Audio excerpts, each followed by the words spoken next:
Hello everyone, my name is Janessa Ruiz. I'm with Bernalillo County, and today I am talking with three amazing gentlemen about their organization and how they are doing their best to impact the community in the most positive way. Gentlemen, thank you for joining me today. I'll go across down the line, but I don't want to mess up any names, but if you guys could introduce yourselves to our camera and let the audience know who you guys are. I'm Chris Cleveland, the Vice President of Under His Construction. I'm Joey, and I'm in Under His Construction. I'm Michael, and I'm in Under His Construction as well. So, Chris, can you tell us a little bit about your organization and what you do for that organization?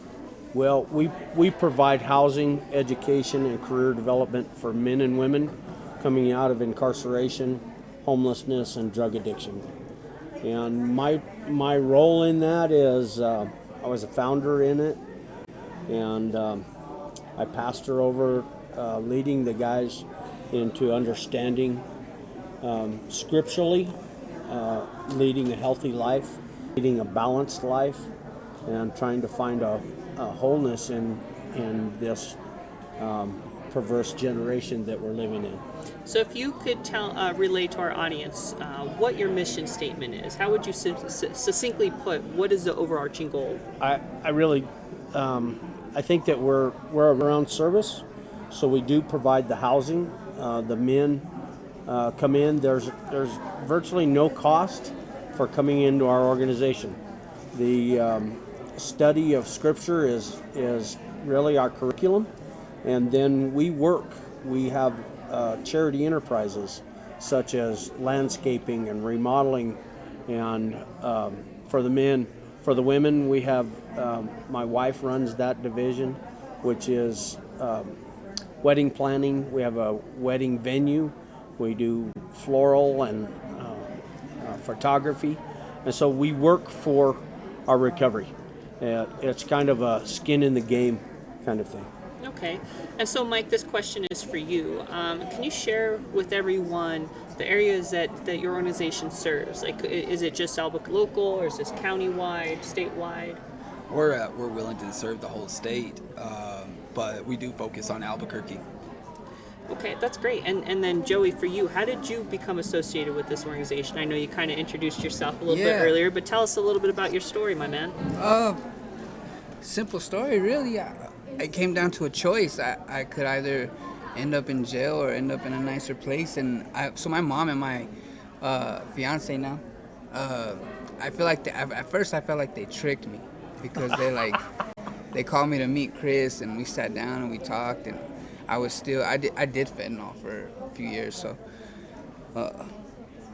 I don't know, man. I signed Chris. He seemed like a good guy, so I signed the paper. I went there and I dealt with the withdrawals, and I just chose that I didn't want to die so young. So now, Chris, this is for you. Who would you say would be the best candidate that should be reaching out to you guys for help? I mean, clearly Joey is a shining example of someone who's gone through your guys' processes and seen some success and seen recovery. But if you could put it out there, who should be contacting you guys for assistance? Well, we're completely full. We accept about 30 phone calls and applications a day. So it's a lot of people coming from all 11 prisons have access to our organization. MDC has access to our organization.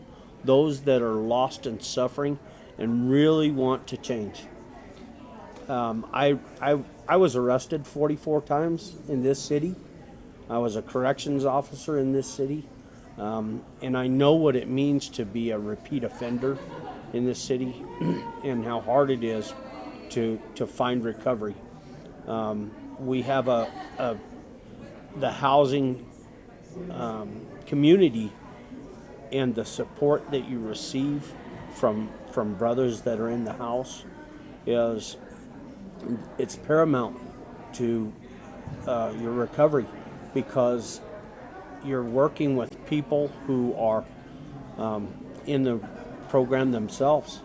And then we're also CPSWs, Certified Peer Support Workers, my wife and I. We're both ordained ministers from Church of God and New Beginnings Church. And so we do establish a relationship with a God that some call him their higher power. We call him God. And that's what worked for me. What I love to see is miracles. God was a miracle worker in my life, and so I like to see God do miracles. And as you heard Joey say, he was off of fentanyl, so this it's possible to get clean and sober.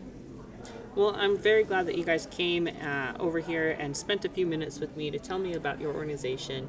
I think it's pretty amazing what you guys do. Chris, Thank you, Joey, Janessa. Mike, it's been Thank an you, absolute Janessa. pleasure. If any one of our audience wants to reach out to them, all their information is on the bottom of the screen below, and feel free to reach out to them. He did say that they are full at the time, but I'm sure as soon as something work opens through up, they'll be glad to work with you guys or work with any of you to seek that help that you need. So again, thank you guys for coming out here, and I want to remind our audience that help is just around the corner. So if you or your family member is suffering from any type of addiction, there's beautiful organizations Yes. like this one right here that you guys could reach out and get the help that you need. And as always, remember everyone, stay safe.